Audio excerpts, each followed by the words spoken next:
dosa semua bisa diampuni. Ya, satu, kecuali hujat Roh Kudus. Kedua, kalau dosanya nggak diakui, mau gimana diampuni? Ingat ya, sejauh timur dari barat, sekalipun merah seperti kermiji akan putih seperti salju. Sekalipun merah seperti kain kesumba akan putih seperti bulu domba. Persoalannya apa? Kita harus ngaku dulu di hadapan Tuhan. Kalau nggak ngaku gimana mau diampuni? Kita nggak ngaku kok. Daud ngaku dosa. Nathan bilang, kamulah orangnya. Daud berkata, aku berdosa. Diampuni. Saudaraku yang terkasih yang Tuhan. Yang kedua, pemimpin yang sejati. Melindungi, bukan dilindungi. Kalau saudara pelajari Yohanes pasal 18 ayat 8b. Saudara, di situ Tuhan berkata apa? Jika aku yang kamu cari, biarkanlah mereka ini pergi. Jadi waktu mereka datang, Yesus bilang cari siapa? Cari Yesus dari Nazaret. Aku orangnya. So mereka masih gak yakin. Yesus bilang apa lagi? Aku orangnya. Akulah orangnya. Saudara, jika aku yang kamu cari, biarkan mereka ini pergi. Yesus langsung maju, lindungi semua murid-murid. Mundur. Aku yang hadapin. Kamu urusannya sama saya, bukan sama mereka. Saudara, saya yakin hati bapak seperti itu. Hati ibu seperti itu. Saya pernah dengar seorang ibu dan seorang bapak, dua kejadian yang sama. Satu kali seorang ibu cerita, dia jalan, tiba-tiba anjing keluar. Waduh, saudara, lihat anjing itu keluar dengan ganasnya. Anaknya teriak ketakutan, saudara. So tahu apa yang terjadi? Dia lari ke dia tangkap anak, dia peluk, dia bentak itu anjing. Dia hadapin itu anjing. Anjing itu sampai kaget, suaranya bentak lebih kenceng dari suara anjing. Kaget anjingnya. Dia cerita, anjingnya sampai kaget, saya teriak sekenceng-kencengnya. Saya bilang, nggak takut. Pak Fu, saya orang paling takut anjing. Paling takut. Tapi hari itu ketika anak saya akan diserang, saya udah lupa semua. Saya cuma kepikir bagaimana melindungi anak. Nah, itu hati nurani. Insting. Saudara lihat, ada seorang bapak juga sama. Dia bilang dia lagi lagi olahraga. Karena lewat perkampungan, tiba-tiba anjing dari kejauhan dengar suaranya. Anaknya teriak, "Papa, anjing!" Papanya lari ke anaknya. Lalu dia lindungi anaknya, dia hadapin anjing itu. Nurani muncul seorang bapak. Saya mau tanya. Kita semua punya pengalaman kan? Ini bapak-bapak, ibu-ibu, juga ada anak muda. Dengar. Hal seperti ini berlaku untuk pemimpin. Baik ia bos di kantor, baik pemimpin di dalam lingkungan, pemimpin di dalam masyarakat. Kalau saudara adalah pemimpin, ingat, kita melindungi, bukan dilindungi. Jangan seperti perang yang kita dengar. Ya, di negara yang berkecamuk perang, anak-anak, ibu-ibu dipasang ke depan, dikorbankan. Justru yang pria-pria pegang senjata di belakang. Ibu-ibu yang gak bawa senjata disuruh di depan sama anak-anak. Supaya apa? Supaya ditembak kena dulu, lalu menyalahkan yang nembak. Enggak, Tuhan gak begitu. Itulah jahatnya manusia adalah jatuh dalam dosa. Lihat strategi orang jatuh dalam dosa. Yang dipasang apa? Anak-anak, ibu-ibu. Melindungi, bukan dilindungi. Kalau bikin salah, ya jangan pasang anak buah yang, itu yang salah. Bukan saya. Saudaraku yang terkasih Tuhan, ini respon pemimpin yang sejati. Yesus. Waktu ditangkap di Getsemani, respon dia apa? Mengakui, bukan mengelabui. Kedua, melindungi. Bukan minta anak buah lindungi. Pemimpin bisa salah ya. Jangan cari kambing hitam. Kalau keliru, disitulah anak buah kita lihat bagaimana kita melindungi mereka. Pada waktu kita mempertontonkan tanggung jawab kita, dia sebagai anak buah sedang belajar. Oh, pemimpin begini. Tapi kalau jadi pemimpin, ada bahaya, ada tekanan, gak berani tanggung jawab, salahkan yang di bawah, nanti dia akan belajar seperti itu juga waktu jadi pemimpin. Saudara yang terkasih dalam Tuhan, pemimpin sejati mengorbankan diri demi melindungi pengikut, bukan mengorbankan pengikut untuk melindungi diri. Saudara, ucapkan di hati masing-masing. Ya, saya ulangi, Pemimpin sejati mengorbankan diri demi melindungi pengikut, bukan mengorbankan pengikut untuk melindungi diri. Itu pemimpin sejati. Saudaraku yang terkasih dalam Tuhan. Yang ketiga, pemimpin sejati responnya seperti apa ketika ada tekanan? Waktu ada masalah, ada tekanan. Menyerahkan diri, bukan melarikan diri.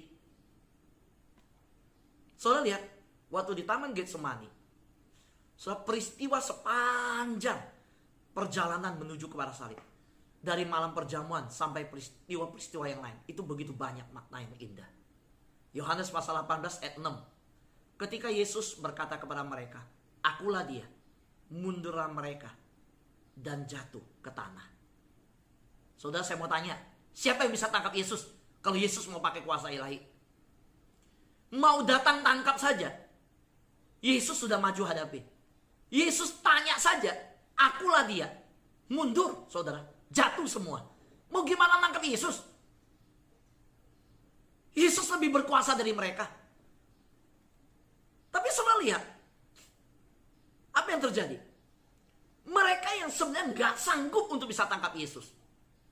Yesus yang serahkan diri untuk ditangkap. Yesus berkuasa. Tapi apa? Yesus menyerahkan diri. Yesus punya kesempatan melarikan diri. Punya. Yesus punya saat untuk menghilang dari tempat itu. Tidak ada. Orang terbukti kuasa Yesus bekerja. Waktu ditanya, langsung Yesus jawab, mundur mereka semua. Jatuh ke tanah. Gak punya kuasa nangkap Yesus. Kalau Yesus tidak menyerahkan diri, mereka gak bisa tangkap. Tapi apa yang Yesus lakukan? Yesus bukan melarikan diri, punya kuasa. Menyerahkan diri. Itu pemimpin sejati. Respon ketika terjadi tekanan. Ketika terjadi persoalan. Bukan melarikan diri. Matius pasal 26 ayat 53. Saya ambil dari Matius juga. Kejadian di Getsemani. Saudara baca. Yesus bilang begini. Atau kau sangka bahwa aku tidak dapat berseru kepada Bapakku supaya Bapa segera mengirim lebih dari 12 pasukan malaikat membantu aku. Saudara, ini kalimat penuh otoritas surgawi, otoritas ilahi. Wah, saudara, secara manusia kita ada, pingin juga ya lihat Yesus memperagakan itu ya. Itu gimana dahsyatnya ya, 12 pasukan malaikat itu turun bantu. Waduh, Yesus bicara itu itu Yesus kalau minta jadi, saudara. Terus lihat betapa berkuasanya Yesus, saudara. Jadi waktu ya pengikutnya menghunuskan pedang, menetak ya, memutuskan telinga daripada yang akan nangkap, Yesus bilang, simpan pedangmu.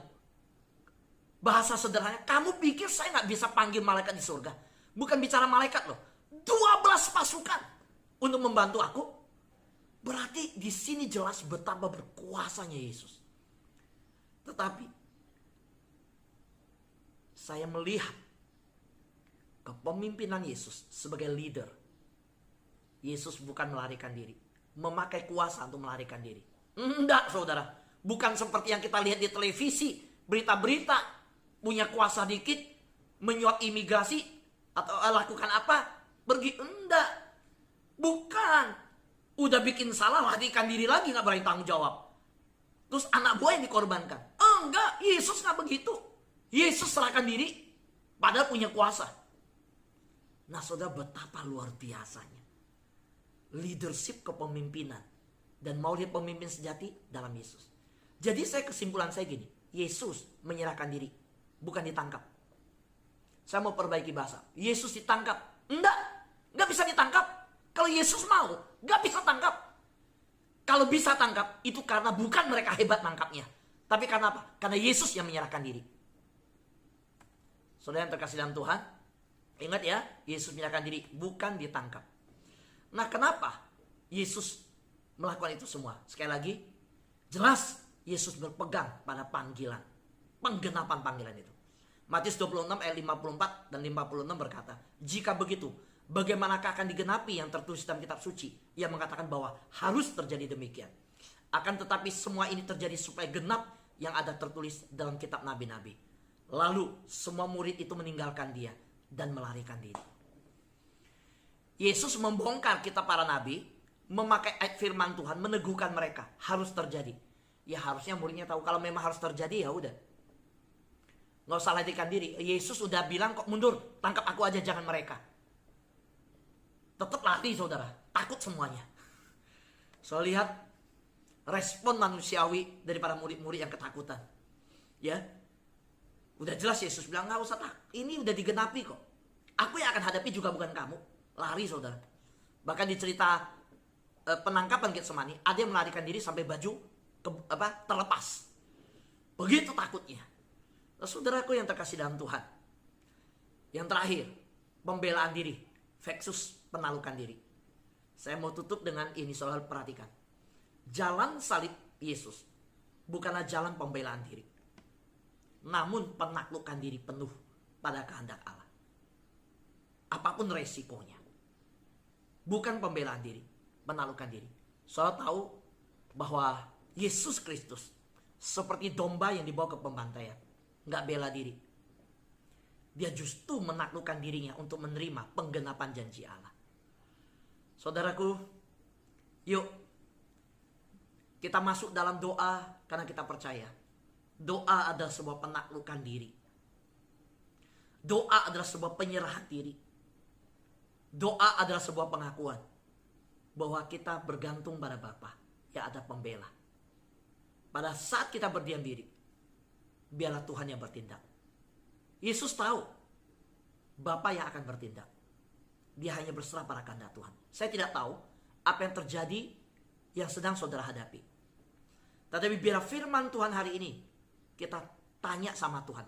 Rema apa yang saudara sudah dapat? Berdoa di hadapan Tuhan. Apa yang Tuhan inginkan kita perbuat. Saudara seorang pemimpin di keluarga. Saudara seorang ibu, saudara pemimpin dari anak-anak saudara juga. Saudara mungkin pemimpin dalam perusahaan, pemimpin dalam pekerjaan. Kalau hari-hari ini mengalami tantangan, tekanan berat, pergumulan di dalam kepemimpinan saudara, mari kita datang hari ini, belajar dari Yesus. Apa yang sedang Yesus telah ajarkan kepada kita lewat kejadian di Taman Getsemani.